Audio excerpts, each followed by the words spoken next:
1975 में जोहन दुनिया में आता है as part of a seriously eugenics experiment designed by doctor France Bonaparte. उसके पेरेंट्स को फोर्सफुली एक साथ लाया जाता है to create the perfect leader. उनकी मां को उनमें से एक को अडॉप्ट करने का फोर्स किया जाता है। इनिशियली अन्ना को चूज कर लिया जाता है।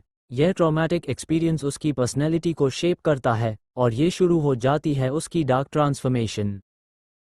जोहन को किंडहाइम भेजा जाता है जहां पे किड्स को सुपर सोल्जर्स बनाया जाने की कोशिश की जा रही होती है। उसका ह्यूमैनिटी पूरा फड़े हो जाता है। ए फ्लैट वो सिर्फ ट्रॉमा का शिकार नहीं बल्कि केओस में थ्राइव कर रहा होता है। योहान किंडहाइम में एक मैसेकर करवाता है जब वो देखता है कि सब एक दूसरे को मार रहे हैं। यह मोमेंट जोहन का पहला ग्लिम्स देता है उसकी मैनिपुलेटिव नेचर का।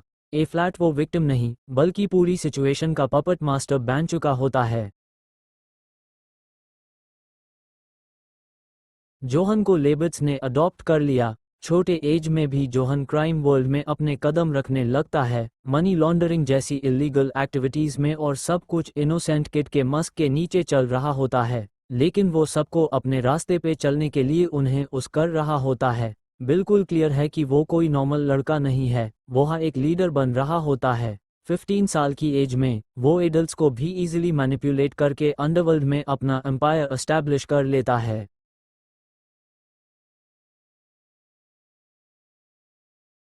ए फ्लैट वो शैडोज से दुनिया को मैनिपुलेट कर रहा होता है। 1995 में वो अपने पस्त के बारे में जाने वाले लोगों को एलिमिनेट करने की प्लानिंग करता है। जोहन अपने अडॉप्टिव पेरेंट्स को भी मार डालता है, जिससे ये क्लियर होता है कि वो कितना कोल्ड और कैलकुलेटेड हो गया है।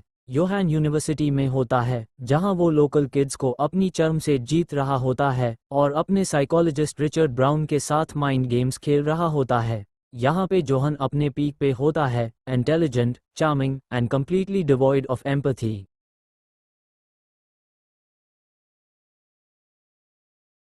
जोहन की जो लाइफ थी वो अब टूटने वाली है। 1998 में एक सीरीज ऑफ मैनिपुलेटिव इवेंट्स और ऑर्केस्ट्रेटेड केओस के बाद वो अपने पस्त का सामना करने प्राग जाता है।